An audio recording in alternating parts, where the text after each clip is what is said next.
Welcome back to Clean Titans. Today we're exploring the crucial intersection of finance and sustainability with a true expert in impact investment, Nelson Stratta, co founder of Inflection Finance. Nelson, welcome to the show. Thank you for having me. It's a pleasure to be here. Please introduce yourself and tell us a little about your background and how you became interested in sustainability and renewables. Sure. My background is in innovation management, which I studied at Imperial College in London and Fraunhofer Institute in Germany. Around the 1990s, I began advising governments in developing countries on innovation policies. And naturally, that led me to focus on innovation financing, how to mobilize capital to support cutting edge solutions like clean energy and others. Today, sustainable development is one of the most exciting and urgent areas for innovative finance. And that's what we do at Inflection Finance. We're trying to contribute by designing financial solutions that drive real impact. We're thrilled to have you. Inflection Finance is making significant strides in driving capital towards sustainable development.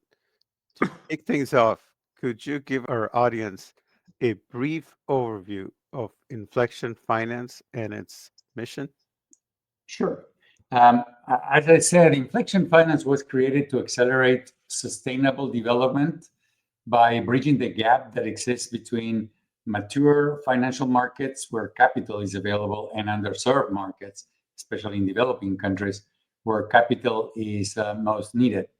Our mission is to design and implement innovative financial solutions that expand access to capital for sustainable development.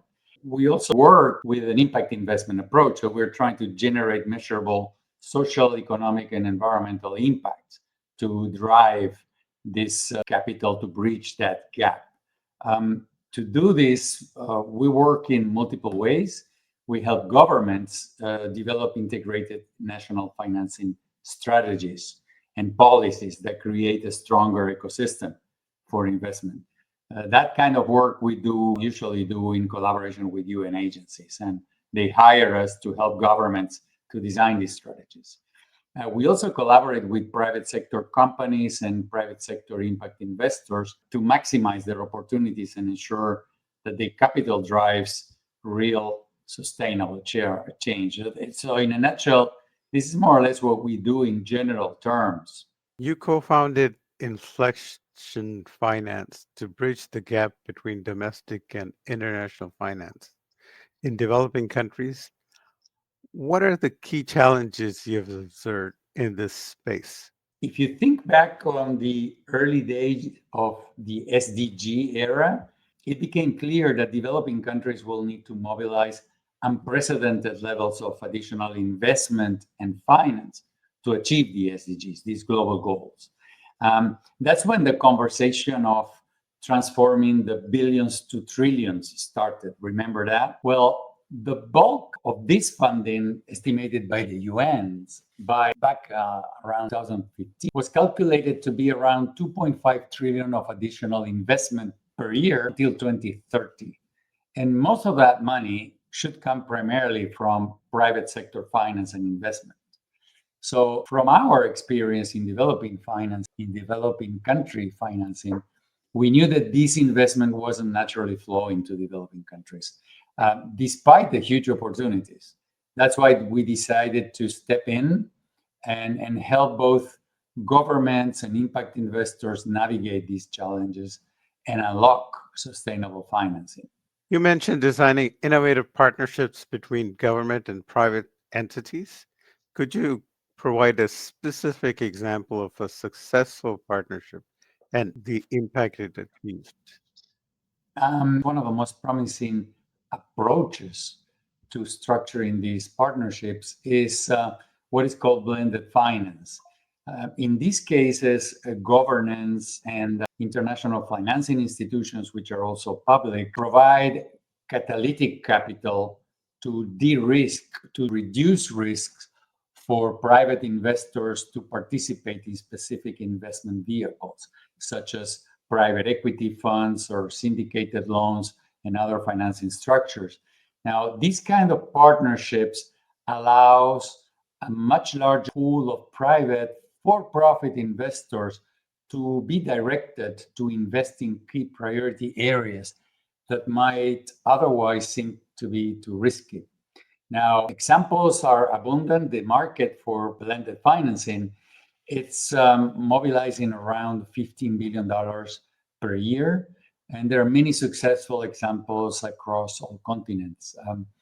We are also very active in the design of other types of partnerships that are called PPPDs, public-private partnerships for development, where we develop instruments for governments to try to leverage additional finance coming from venture philanthropy and non-for-profit financing.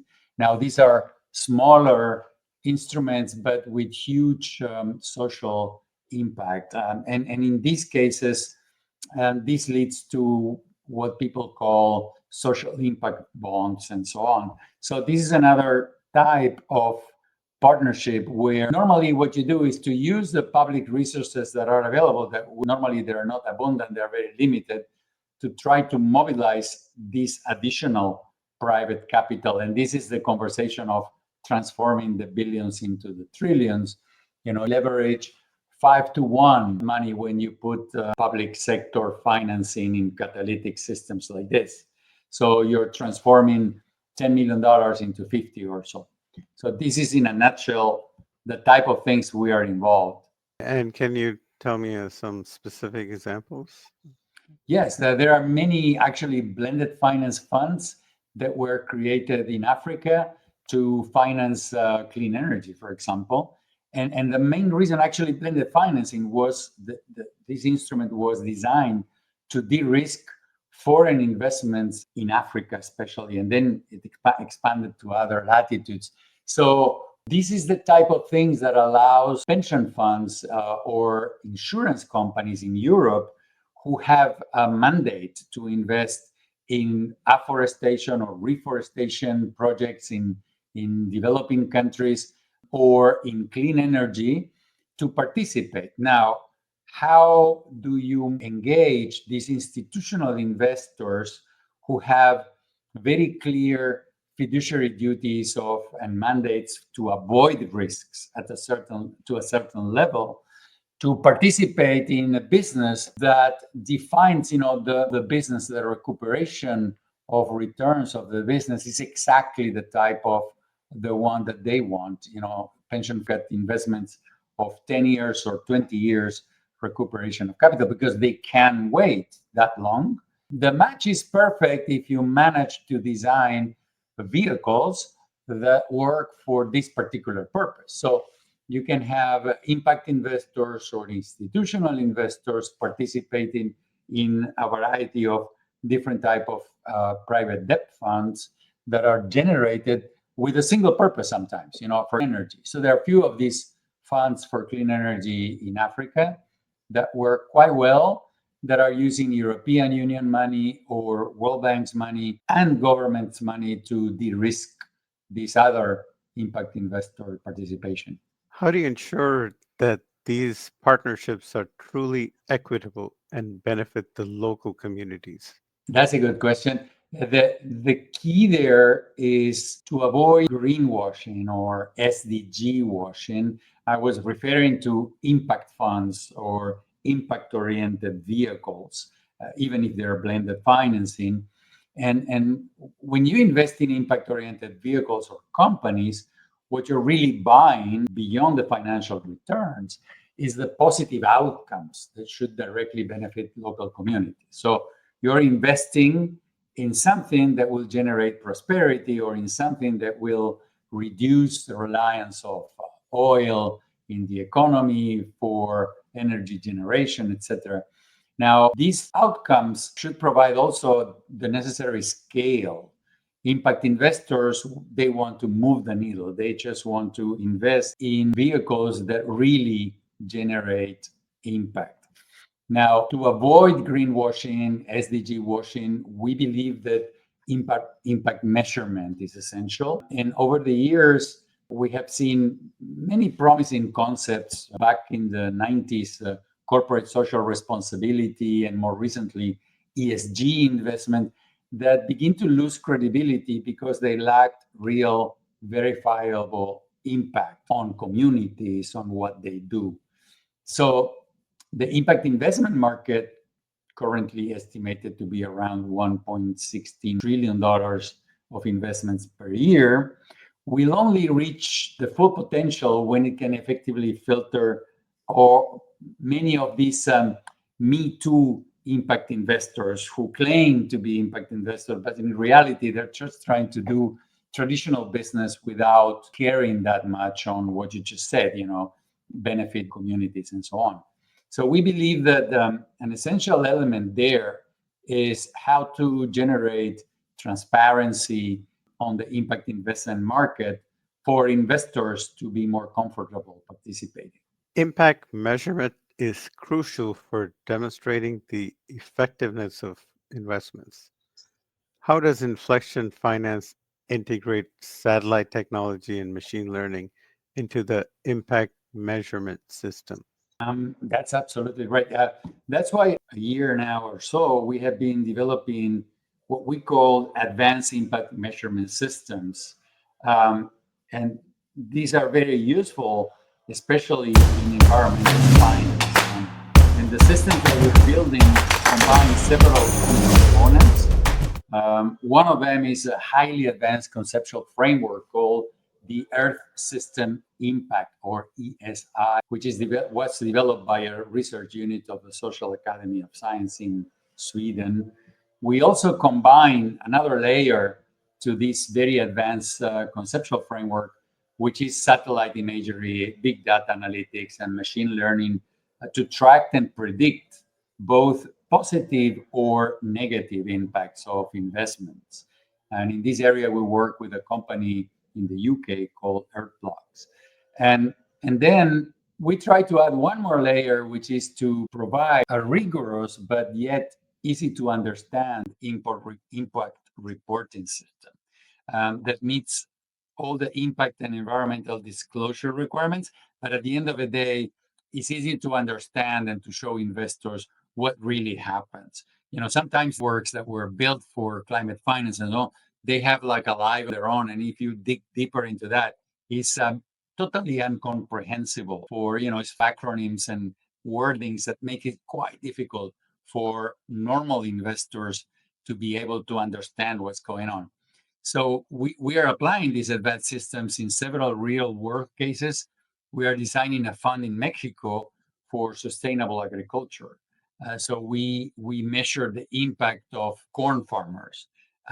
We are doing some applications of this to measure the impact of sovereign financing instruments developed in Uruguay, which develop very advanced sustainability-linked bonds and sustainability-linked loans with the World Bank.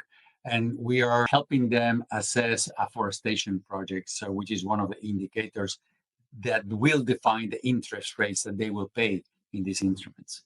And we are also making an application of these systems for mining to help government control the potential damage by the mining industry in countries like Uzbekistan or Kyrgyzstan, which are pretending to develop the private sector in this particular direction. So we help them ensure that we can measure the real environmental and social impacts of these kind of investments. Sounds complicated, but at the end of the day, we're trying to simplify what is really needed to measure impact, combining several technologies and data analytics that are available, artificial intelligence, machine learning, that can actually be used to simplify and add rigor to the measurements. That works for environmental finance, clean technology, clean energy technologies, and so on in several areas. It's more complicated to use them in social development measurement and so on, where technologies helpful to a certain extent in those. Were you involved in any projects in the transition clean energy in Uruguay? We were supporting the UNDP, who was supporting the government during that. Uruguay. And also, we did the same thing in Costa Rica, two countries that decided to move away from the oil dependency in their energy generation. And you will see what happened during the COVID, crisis, and the COVID and the Ukraine war crisis. It affected significantly most of the developing countries, with the exception of these two. And one of the main reasons is because the generation matrix in Uruguay is up to 80 something percent based on renewables. So the country does not need to import oil that will fluctuate and go up and down, generating all kinds of distortions in the national economy. And from then onwards, the country is now moving forward to become an exporter of clean hydrogen and to do other kind of sound investments to decarbonize the production system, not because it is only very good for mitigation purposes, but it's very good as a sound idea to decouple a little bit from the oil economy. So yes, we were supporting the UNDP, who has been instrumental in supporting the government, and they have been doing, and we are doing it now, they are being quite on the forefront.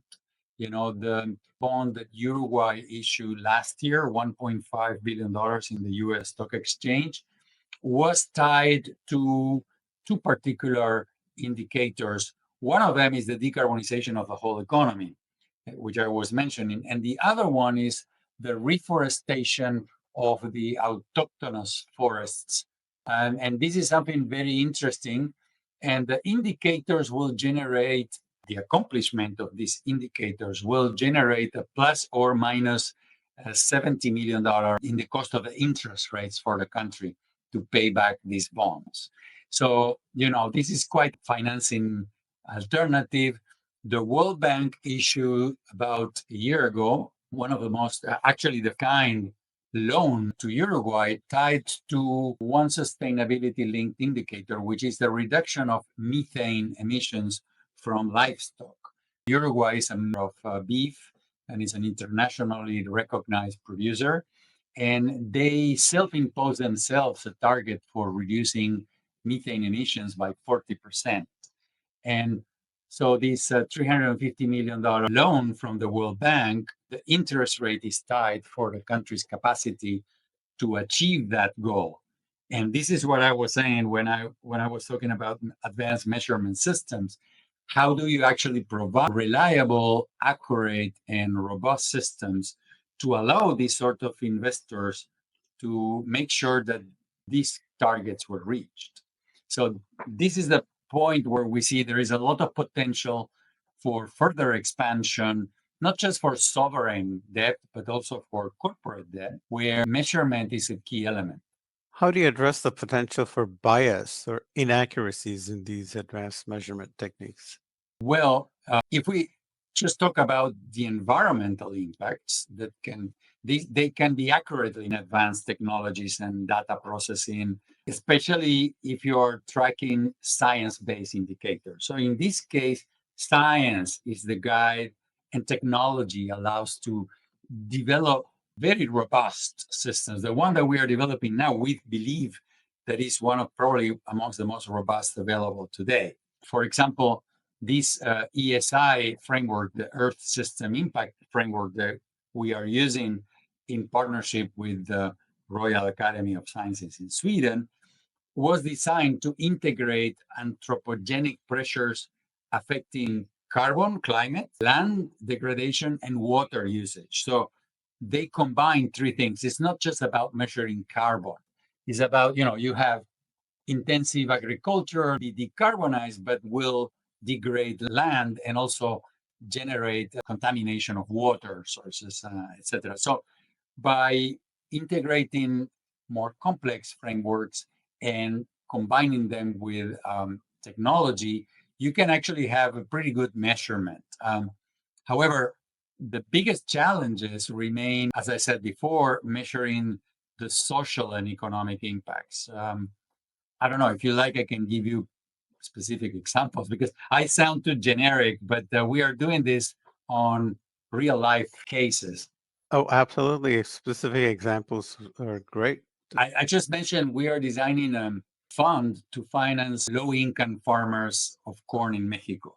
And we were hired by a company to design a system that would allow these farmers to provide one of the largest facilities in the world that they are developing in the state of Guanajuato and Sinaloa. So when we started designing this fund, we thought of it as a social impact fund. But then immediately we discovered that the environmental impacts were also as important or huge. We found that the farmers irrigation systems that are very primitive and very basic and will generate overuse of water in a state that has water problems with water availability every single year. So 50% of the time you don't have enough water, but once you have it, you're using it not very wisely. There are also excessive nitrogen emissions by the overusage of fertilizers because they are concerned about aflatoxin contamination, which is a fungus that affects corn. And once it comes, you have to throw away the whole production.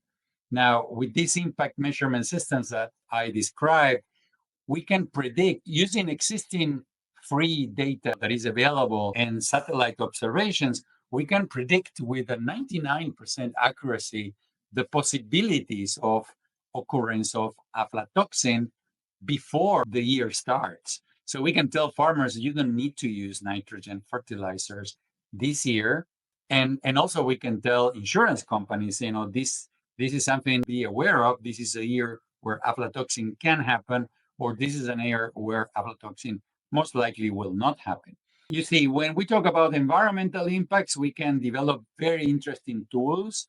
Now, when it comes to social and economic impacts, the beneficiaries of these funds are going to be many families and women, and where women and children work in the informal sector.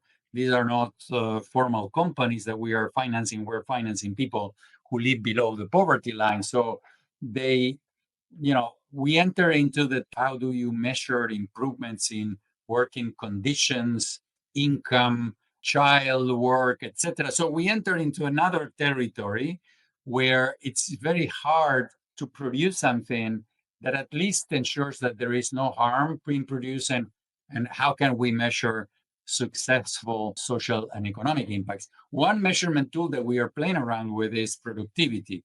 If you have enough irrigate, you can produce 10 to 12 tons per hectare of corn in Guanajuato. And if you don't, with the same farm, you will produce around 2. So by lending for irrigation, smart irrigation systems, we can allow these families to multiply their income by 5.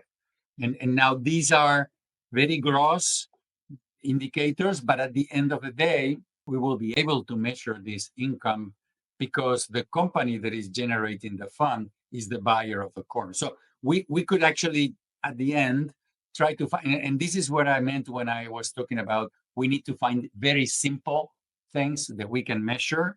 But if you were a farmer and the baseline says that you were producing 2 tons per hectare, and with these improvements that were financed by the fund, you change and you now produce 12. And this is measurable because we're partnering with an institution called CIMIT, which is the World Institute for Maize, which happens to be in Mexico. So we have a database of more than 50,000 corn producers over the years that measure how much water they use, how much nitrogen, fertilizers they use, gas, etc. So we can actually use this to generate science-based indicators to try to measure this adequately. It sounds very complicated. I am an engineer, I forgot to say. We like numbers and we like these sort of very clear but numerical evidence-based approaches, which we believe that are most needed in impact investment as a whole. You have extensive experience with various financial instruments, including SDG-themed bonds and debt for nature swaps. What are the key considerations for implementing these instruments effectively?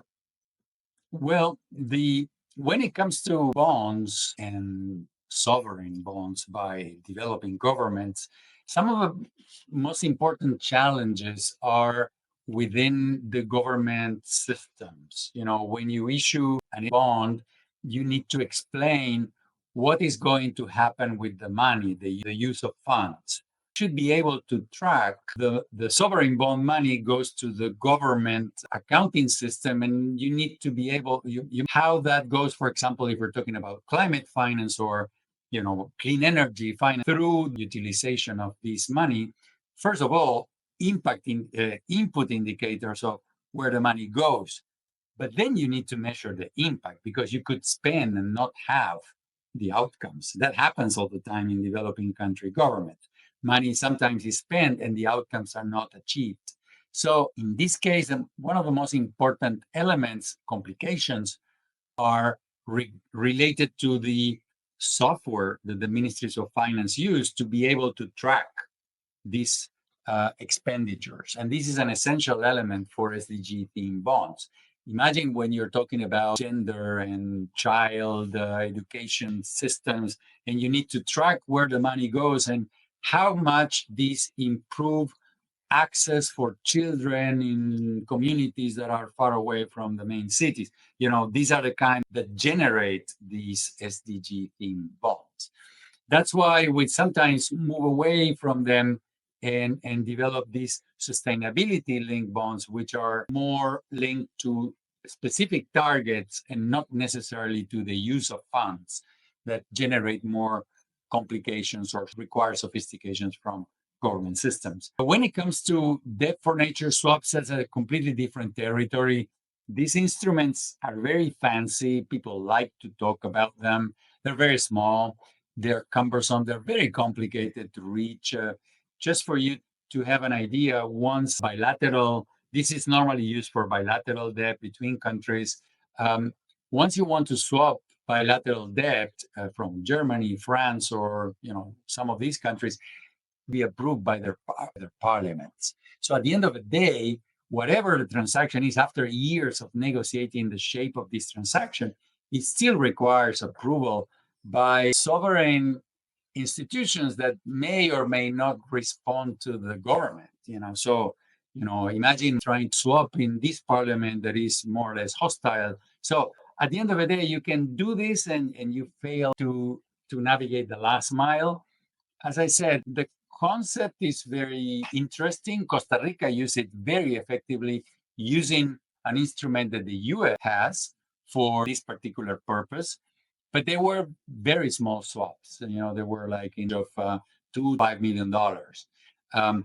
Ecuador last year perhaps managed to do the largest in history. It was a swap of around $1 billion. But in reality, it was not a debt swap. It was a buyback of debt that was considered by the market as trash. So they will buy it by a fraction of the cost and then restructure it and resell it. Those are more interesting kinds of operations, but we're talking about things that require 1 or 2 year preparation time and a lot of inputs and costly inputs to make that happen. So they tend to be expensive and yes, very good for marketing purpose. I don't know if you heard of Seychelles debt swap, the blue bond, the blue swap. Yes, they are very sexy, but when you dig deeper, you see that they are actually very small. They will not move the needle in the economy in general, except of the Ecuadorian one that we were talking about. In general, these very small instruments contribute. They generate attraction, interest, but they do not actually move the needle in the same way that SDG bonds could do. What are the most common pitfalls you've seen when countries or organizations try to implement these financial tools? Well, cost and the preparation is normally something that puts off a lot of governments. We were talking about a bond in Costa Rica with the UN for about 2-3 years, and just the daunting alternative or go to them and developing this. It's for them perhaps it's an effort they're not prepared to take if the concessional side of the financing is not attractive enough. For countries like Uruguay, who are well positioned in now Costa Rica because there wasn't, but now they are well positioned in the bond markets. The premium that they can get for an SDG team bond may not be that interesting. So, for them to to put that together, maybe not worth the effort. The situation is different for countries where this differential could be higher. And then for them, it could be worth the effort because somebody else will pay for, countries that have access to or European grant money. They will use, they will do structuring, which is complex and costly. And therefore, they will issue. We were supporting in Uzbekistan when they issued the SDG bond in the London Stock Exchange a couple of years ago. It was a significant investment. It was part of a significant issue, and actually, it was very well received by the markets. But again, it was the UNDP who supported the government to do the heavy lifting because the government will have never done it. So some of these instruments require capacities that many developing countries do not have. And sometimes they have access to get this knowledge for free, and sometimes they have to pay for it. And if they do, they will look at this twice. Inflection Finance is actively supporting private finance for renewable energy generation Mm. in several countries. What are the key factors that make these countries attractive for renewable energy investments? Well, we actually we do clean energy is a part of a much broader field where we are work, which is environmental finance, which includes climate finance for mitigation, which is directly related with many these and many other decarbonization investments. We also work on climate finance for adaptation, which is one of the most needed areas for developing countries and fragile states. We also support biodiversity and conservation areas. And last but not least, we're also involved in other environmental areas like waste management and plastic management and so on. In these cases, we work with UN agencies or with world leading companies. But in developing countries, clean energy was initially seen, I've seen this at least over a decade now. It was one of those nice to have environmental things. You will do it because you like to show that you were doing something, and it was a nice to have thing. For example, even in Uruguay, the transition to the renewable matrix was not done because of the oil imperative. It was done because it was nice to have. Uruguay wanted to market as a green growth country, etc. Like in Costa Rica, they did it for the same reasons. Um, Over time, it became more a strategic investment. After what happened during COVID, countries are doing this to reduce dependence on foreign oil. And perhaps the best examples that we can show today we're working on are the economy of Sao Tome and Principe, which is a very small island state where oil imports propel an external debt crisis. And it's today they account for more than 30% of the national external debt. The country basically saying does not have enough exports to pay for the oil imports and is in a negative cycle. So in several small island states for which now reliance on oil for energy generation is more a fiscal problem. It's a serious fiscal problem rather than just the nice to have environmental. It's still good to do it for those. The countries are looking at these, and the many countries are ripe for this kind of investments, looking at these investments from this perspective. Now, I don't know. This more or less sets the of what are we doing and why. So, what other countries are ripe for or well suited for to replicate these solutions? Many. What I am describing applies to most developing countries. The challenge is not whether renewable energy solutions work. Many countries you do the feasibility analysis and you know what is the right combination mix of solar, wind, etc. But the solutions, technically speaking, from a technological point of view, the challenge is not to assess if the solutions will work. The issue is if the countries will have the fiscal space to make these investments with public money, with the public state-owned enterprises, or if they do have the knowledge to develop and attract PPPs, public-private partnerships, to outsource them to private investment. So sometimes the countries do not even know how to do these PPPs, and they need, again, technical assistance that comes from development partners. But so the issue is that there are many countries where this could work, but sometimes the obstacles relate to how to do this. They cannot indebt themselves to do that with the public entities, and they do not know very well, or they don't have the regulatory frameworks to do this, outsourcing that to private investment. So some countries have stronger policy and regulatory frameworks and investment climates, because you then have to attract investors to invest, making it easier to scale these solutions. Others, they may need better financial structuring and risk mitigation tools to make that happen. Again, that sounds very general, but we can always show examples. What are the biggest barriers to scaling up renewable energy investments in developing countries? Well, as I said before, technology is not a problem. The cost of the investments, the solutions they provide, it applies in almost every other country that we have seen, is not a problem. As I mentioned earlier, the main barriers are often policy, regulatory, and governance related. Because if you want to have foreign investments arriving to your country, you have other elements that you have to provide security. Another major barrier is the lack of real incentives for developing countries to make these investments.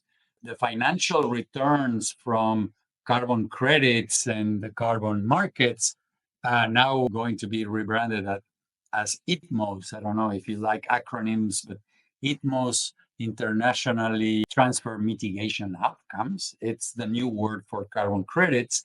The share of developing countries of these financing tools have never been significant enough to drive large-scale investments.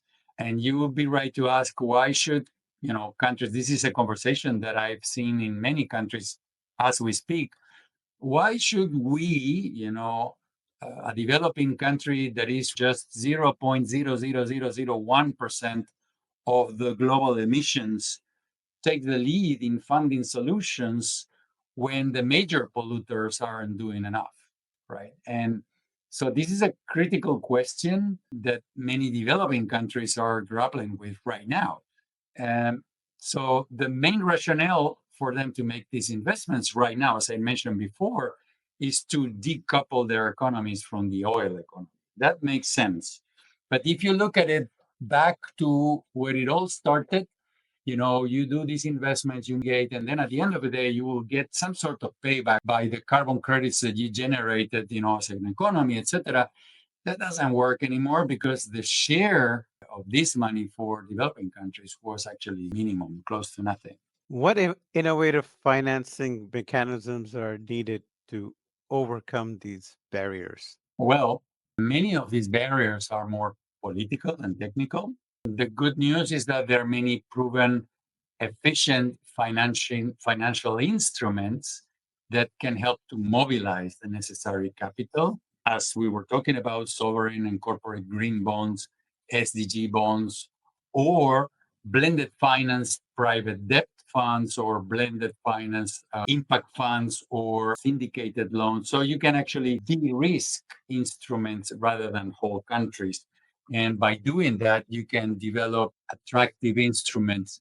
Some of the key elements in solutions are not necessarily innovative, for example, but they're absolutely essential.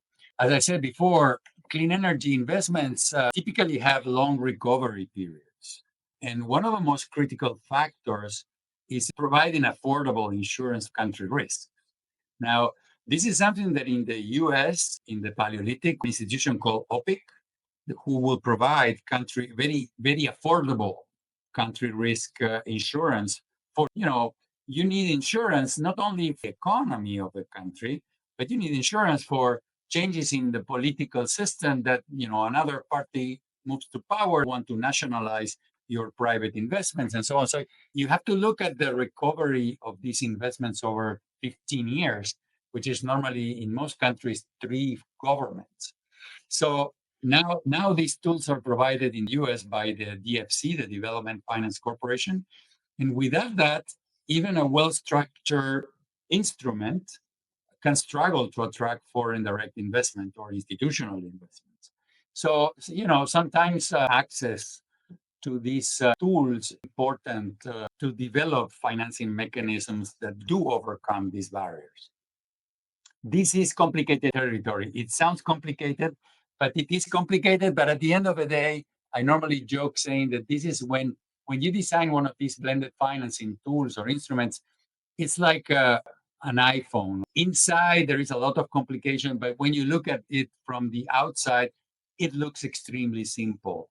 It just does 3, 4 things that makes everybody very comfortable, so they jump in and they finance.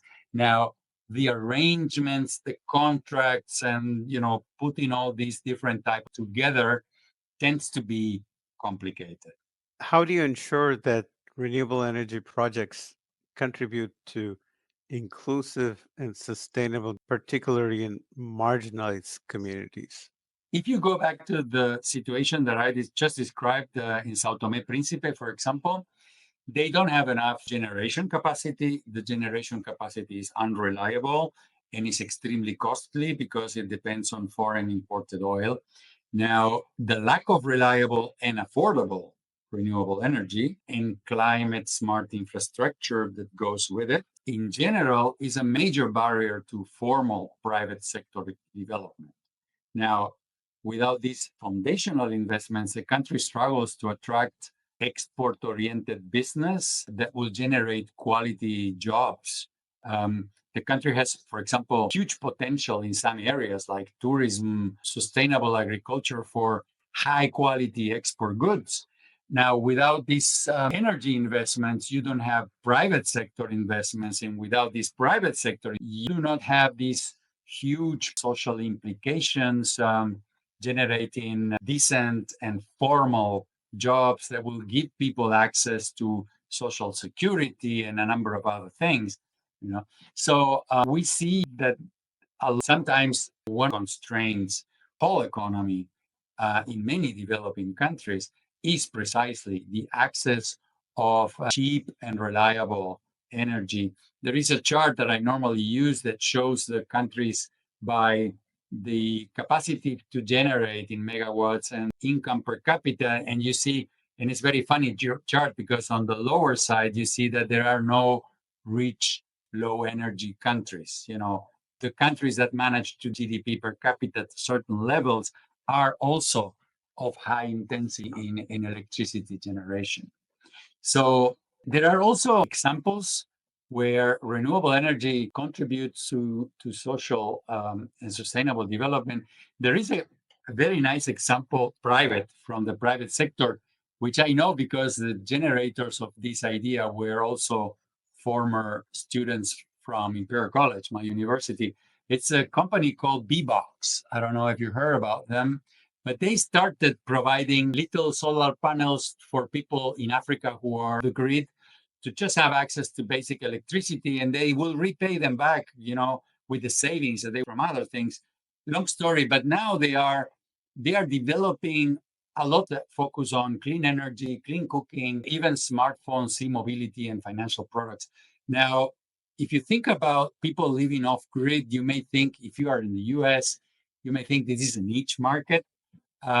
There are currently about 760 million people worldwide that still lack access to electricity.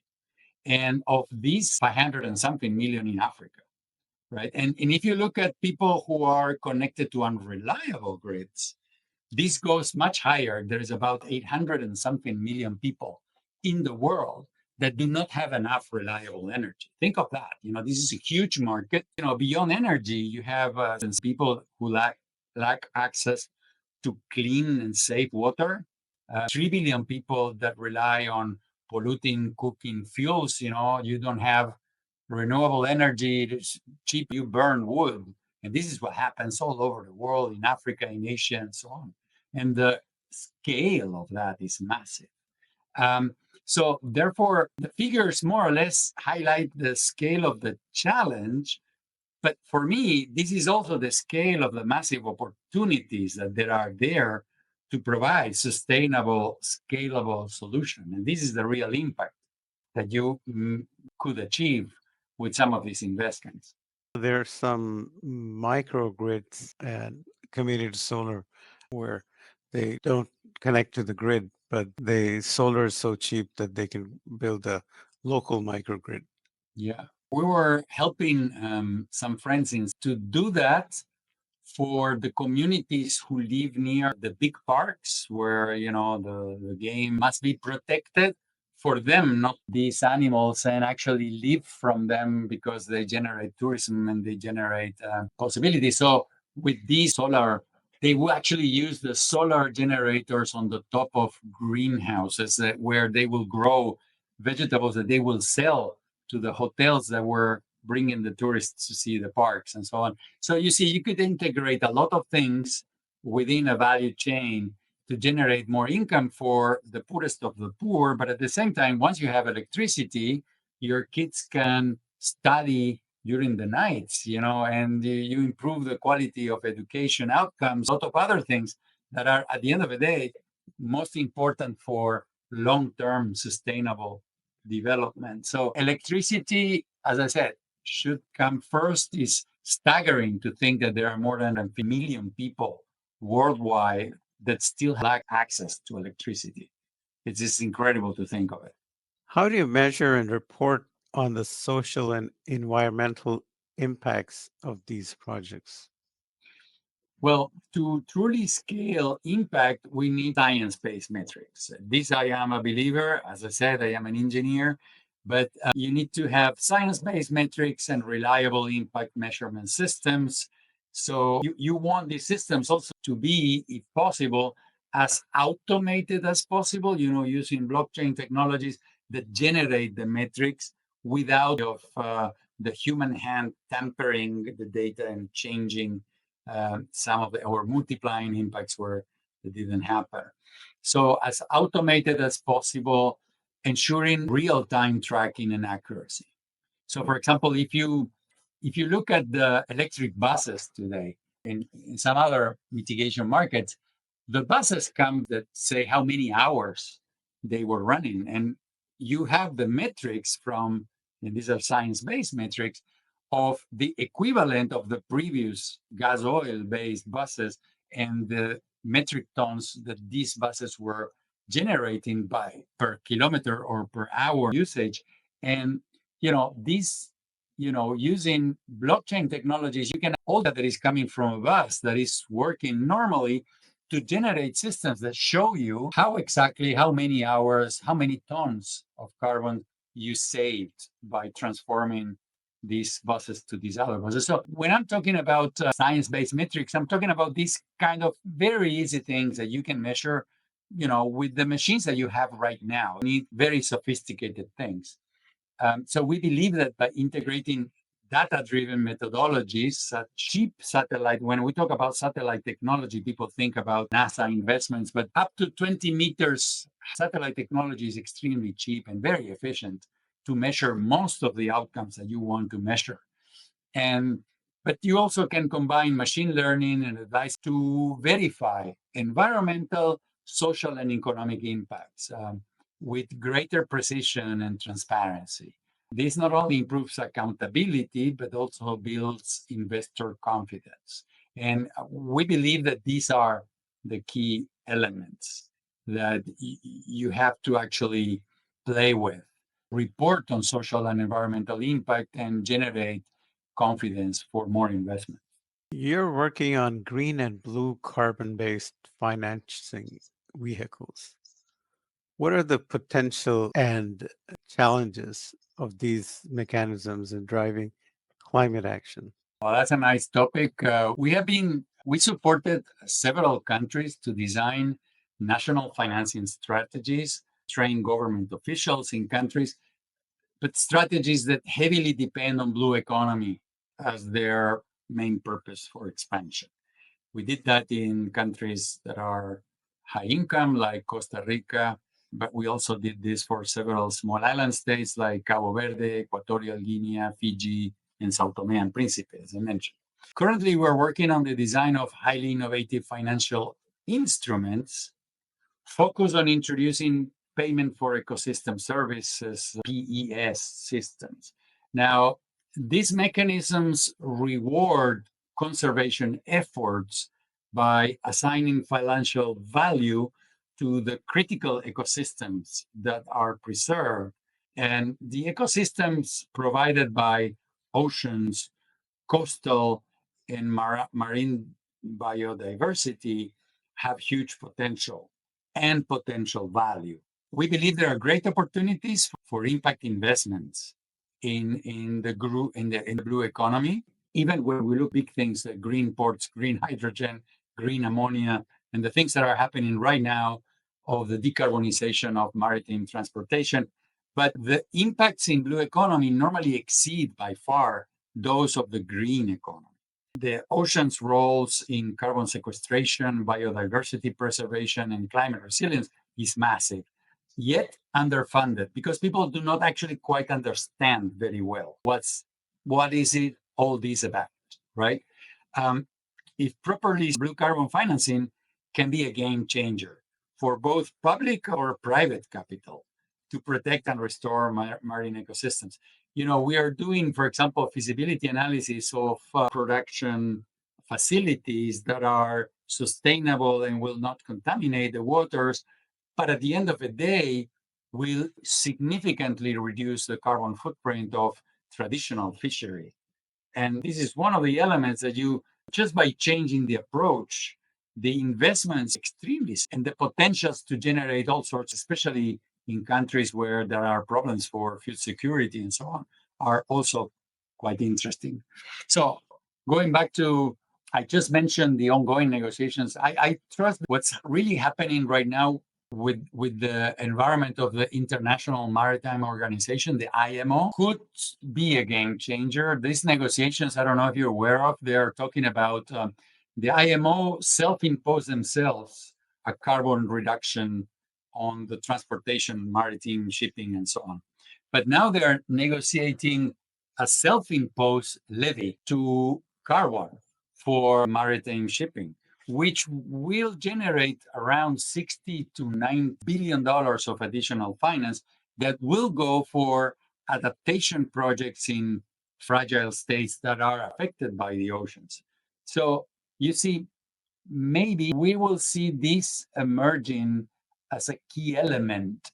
So we believe that if properly structured, a number of potential instruments, funds, or so could substantiate and scale many investments in marine conservation, coastal resilience, and sustainable ocean-based industries. And there are many sustainable ocean-based industries, including tourism, right, where you can have significant investment. Are you working on any projects for like kale farming with oysters and scallop? No, Kind of I've seen clean some interesting estuaries? things in Fiji where they are farming some sort of algae. I don't remember the name, which is during the lifetime, it captures carbon much faster than anything else on Earth. And at the end, when it degrades, it becomes also something that helps the soil, the marine soil. So, there are many of these things we do not know much about. This is an area where people don't know much. It is in the realm of university research, basically, rather than commercial industry investments. So please share more on that. We are very interested. Sure. There are some kale farming happening off of Norway and in northeast coast and of the United States, and of course in China and Southeast Asia. They've been doing it for a long time. But that can expand to Africa, off the coast of Africa and South America and Central America. That's fantastic. How do you ensure the integrity and transparency of carbon credit markets? Well, That's a question that could take an entire conversation on its own. But to keep it short, it all comes down to what happens in the ongoing discussions and negotiations around Article 6 of the Paris Agreement, right?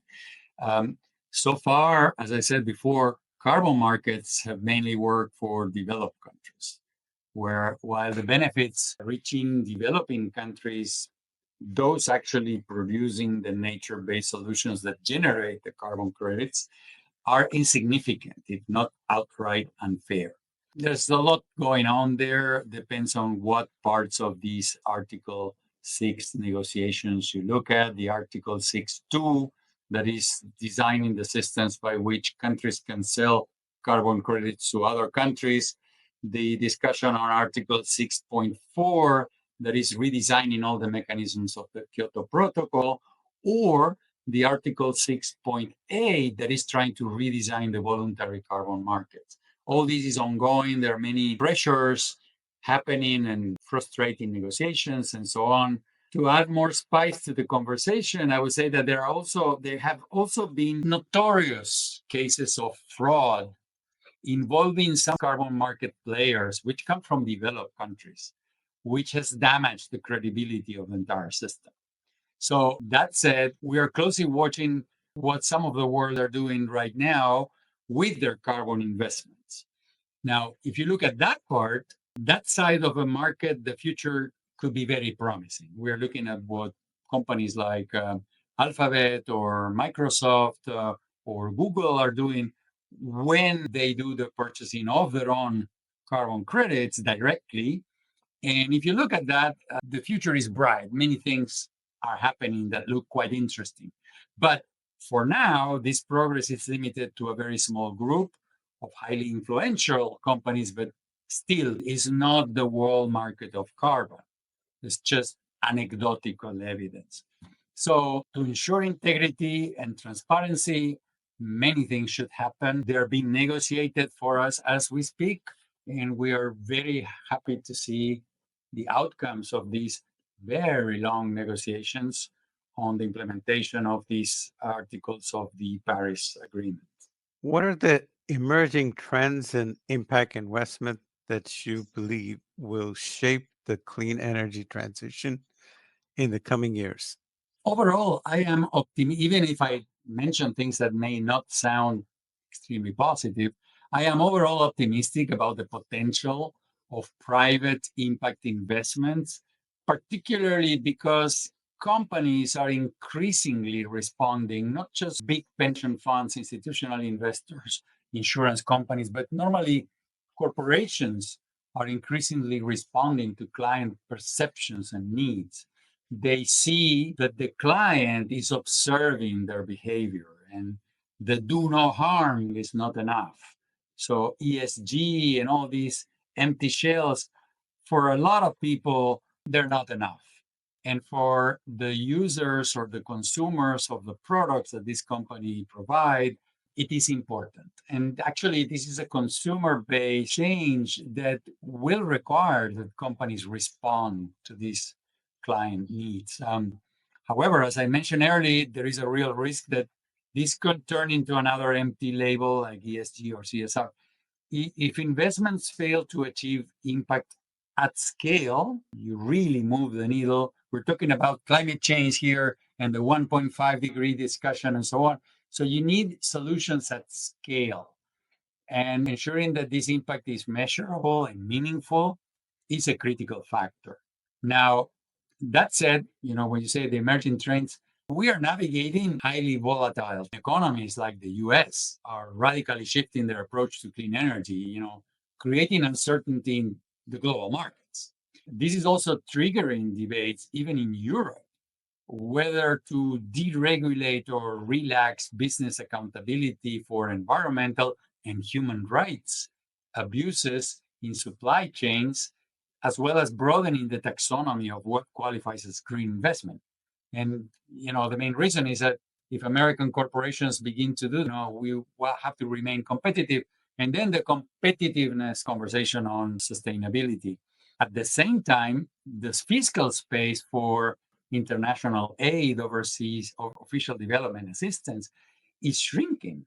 as governments shift more resources toward defense and security.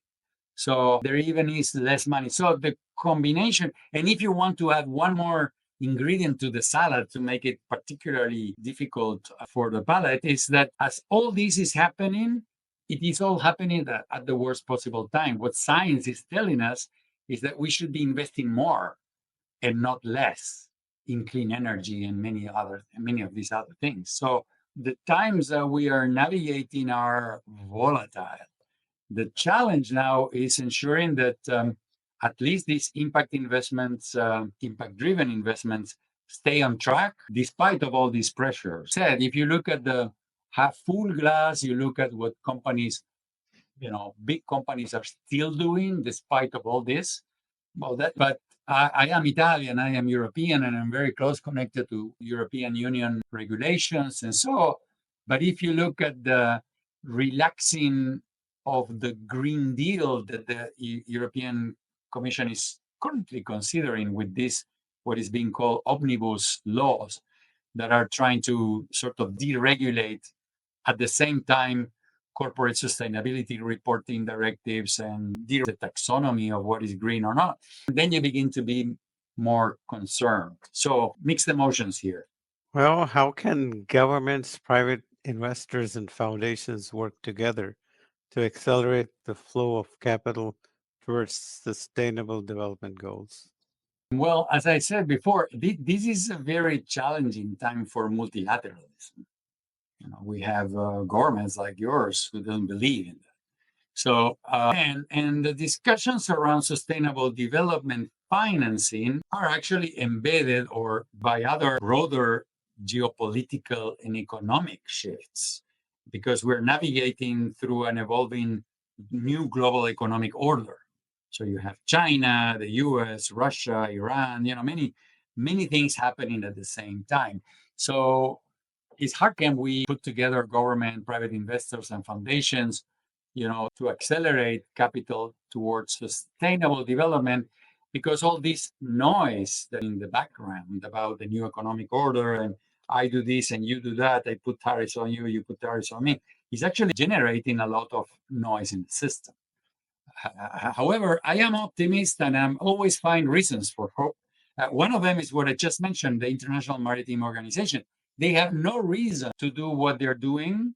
They are self-imposing decarbonization targets. They are now negotiating this new carbon levy on maritime transportation. It's a cost that they are self-imposing to their product, which of course will be paid by the consumers, but at the end of the day, they're doing it. And the goal is to transfer these resources to climate adaptation, especially in small island states. So if you see, there are also interesting signs that happen, and these negotiations are mainly public. This is the IMO, an institution, and the negotiations are like a COP. They're governments negotiating with the industry and so on. There are also positive signs coming from the private sector, showing that major financial institutions, despite of all this noise that I just mentioned, they're taking climate risks more seriously. I don't know if you had the opportunity to read it. There was a recent publication by JP Morgan called something like Introduction to Climate Intuition, where they're trying to help their clients to better understand and price the financial risks related to climate change. And this is the building block one to invest in climate mitigation things. So these moves indicate that climate-related financial risks are becoming more a mainstream concern.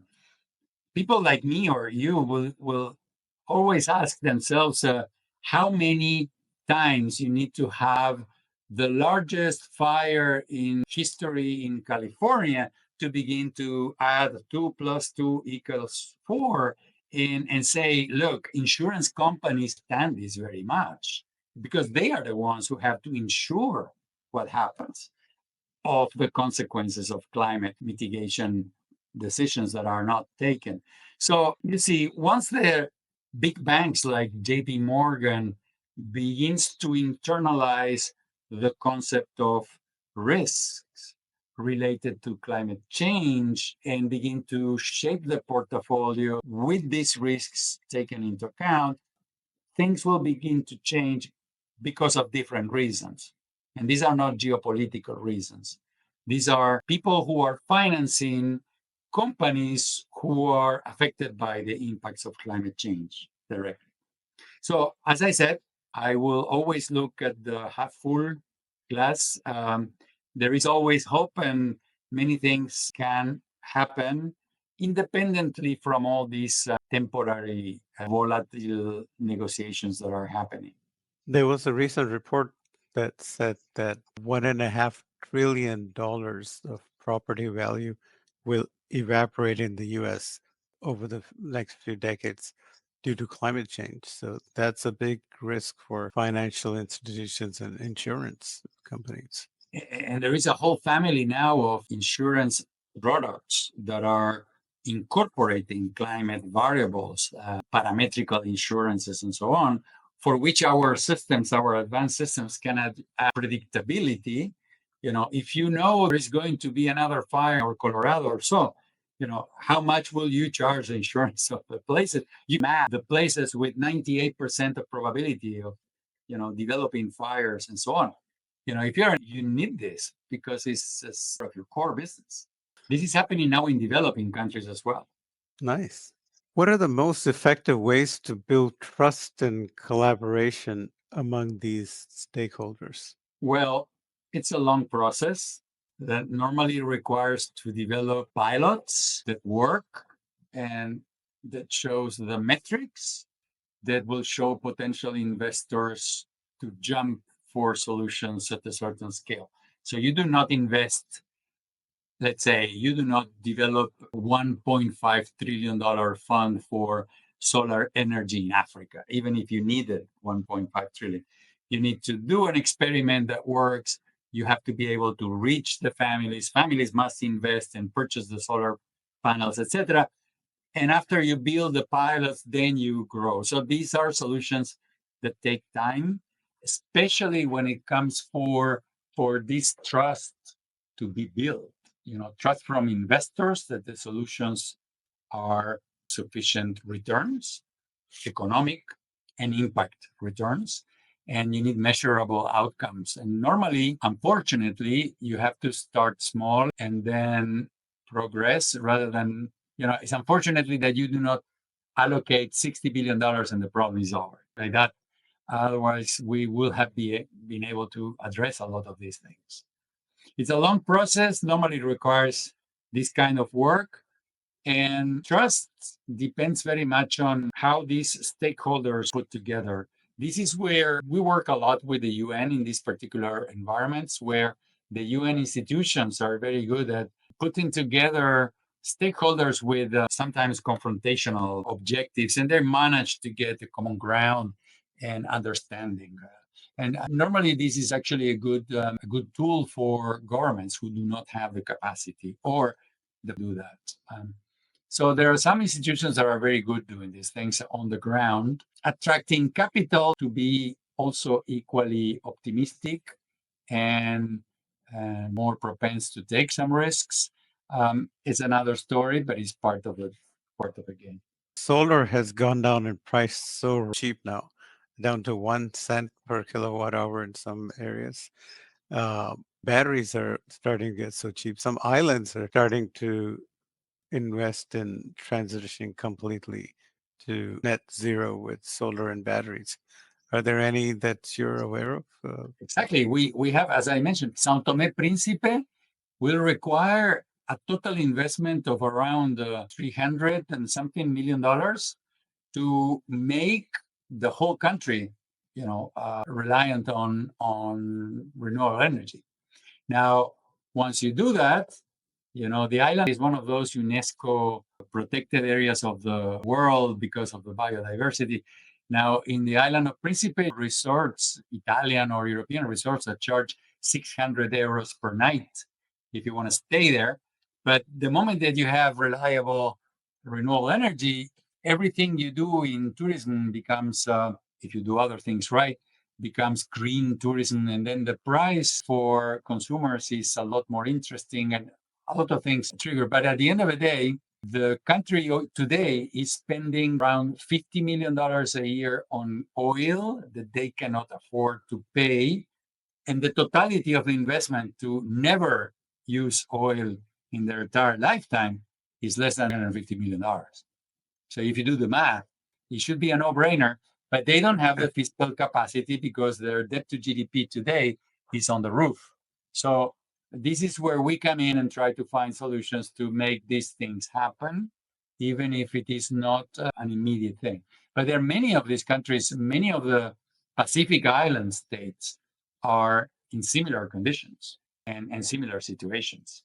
It would be quite interesting for them because it generates many reinforcing that many of these countries could live off, or eco fisheries, and a lot of things could be developed if you start with these kind of investments. And fiscal and financial stability for these small nations. Yeah, So they don't even they're have not private sectors apart from tourism and some little things. right. So they don't have to be impacted by the vagaries of oil markets. Are there any countries that have stabilized themselves, like Uruguay? Any other countries that are well on that track to follow their footsteps?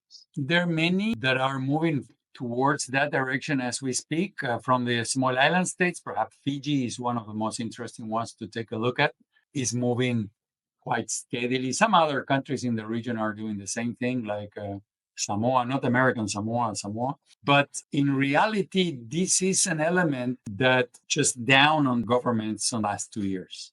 What happened after the Ukraine war, because there is a double whammy here.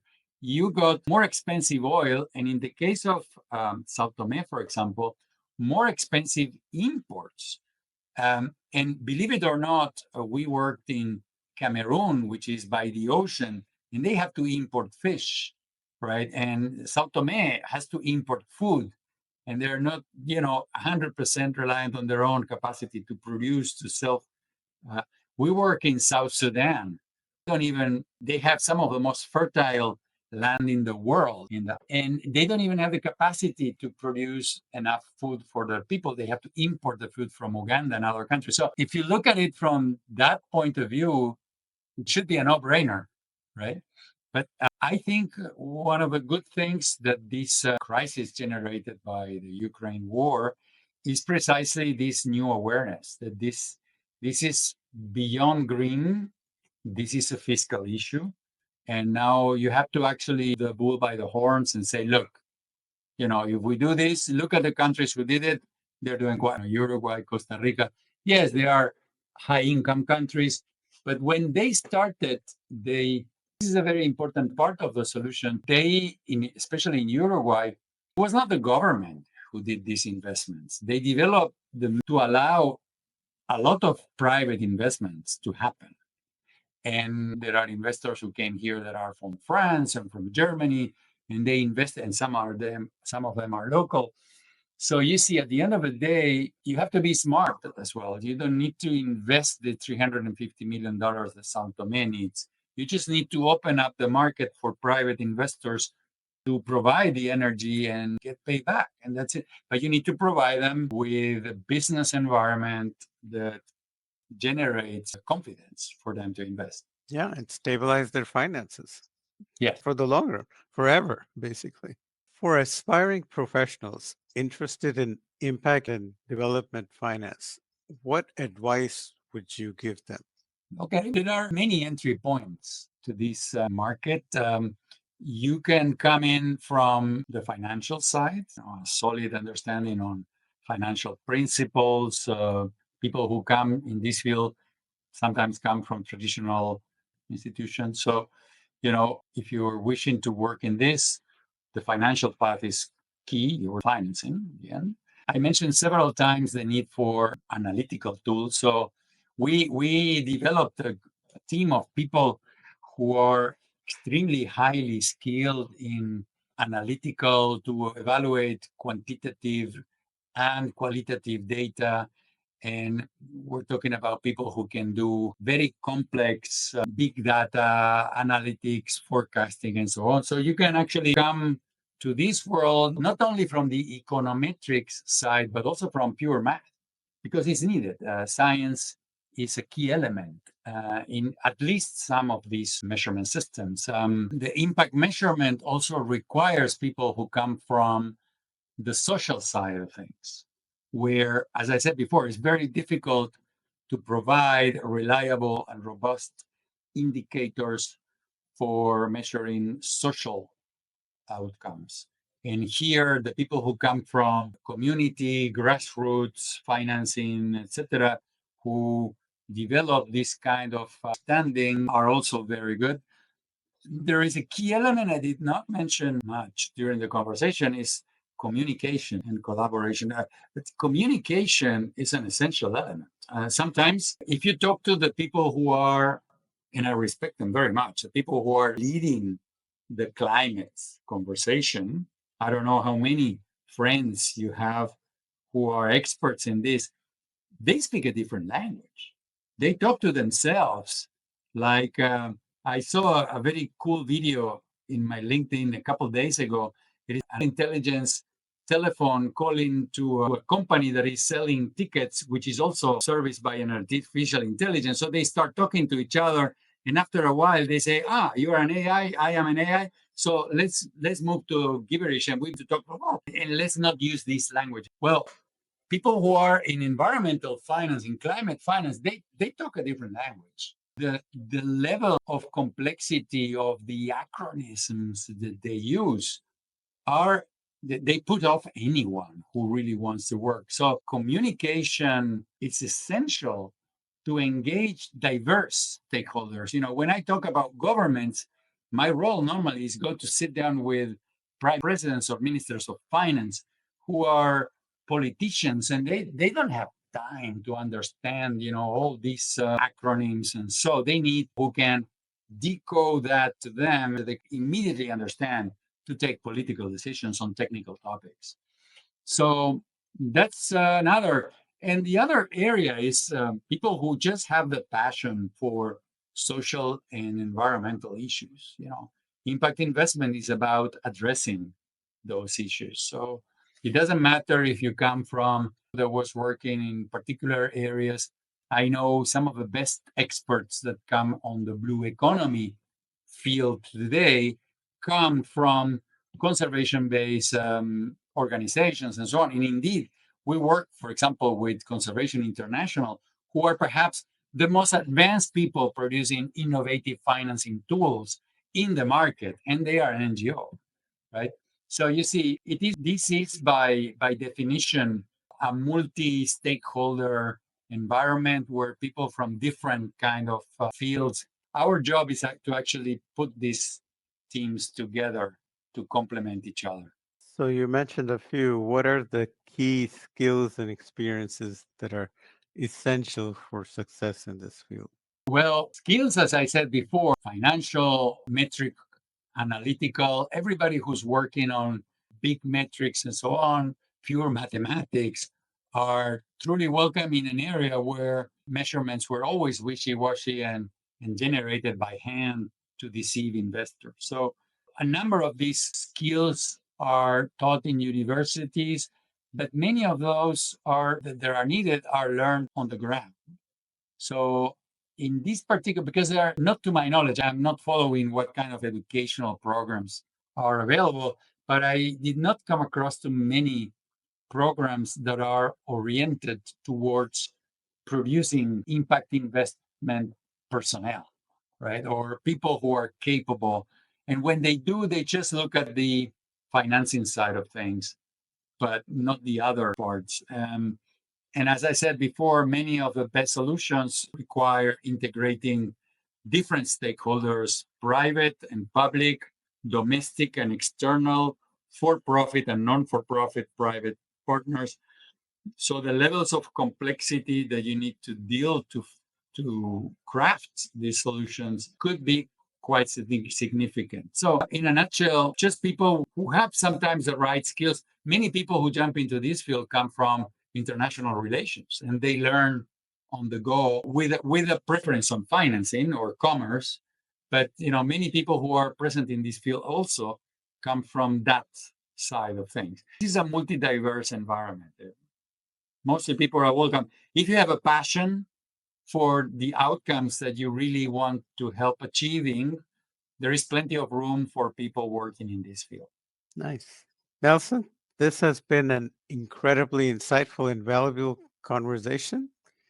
Thank you for sharing your expertise and the work of Inflection Finance with us. Thank you for having me. It was a pleasure, and let's talk anytime. Absolutely. And for our viewers, thank Yeah. you for joining us on Clean Titans. Don't forget to subscribe, follow, share, and stay tuned for more insightful and engaging exclusive interviews from the world of clean energy and sustainable finance. Until next time, stay engaged.